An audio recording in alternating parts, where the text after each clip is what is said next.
It was a lake. And I called my work and said, I think my house is gone. Like, there was just no way my house could still be standing after seeing what I saw. We watched boats. It used to be a creek. It's a 2-foot creek. There were boats driving down the creek. It was unbelievable. We drove around. People were bringing their own boats from home and trying to help rescue people and get people out. It was so hard to explain. Just everyone, like, whoever was up was whoever was out of the flood area, just watching, just in disbelief, pure disbelief. So we were out of the town for about 10, 11 days, and we came back into town to quite the disaster.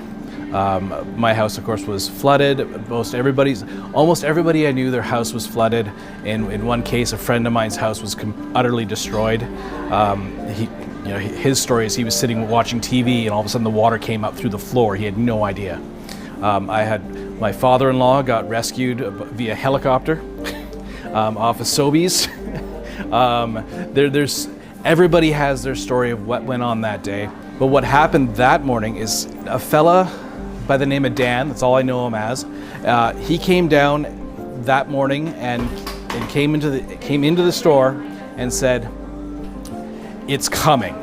He was an old fella, he'd seen it all, done it all, and he's like, "This is the big one. Start prepping now." So one of the girls was just started sandbagging. They got sandbags, and they started sandbagging this whole place and buttoning it down. They threw sandbags in the toilet, every sink, and just battened down the hatches. And the flood came, and this place was unscathed. Everyone else in town was wrecked. I think they had a layer of mud, maybe less than an inch thick, and all they had to do is squeegee it out, and then they were open for business. So some people know before they get here, and some people get here and go, "Wait a second."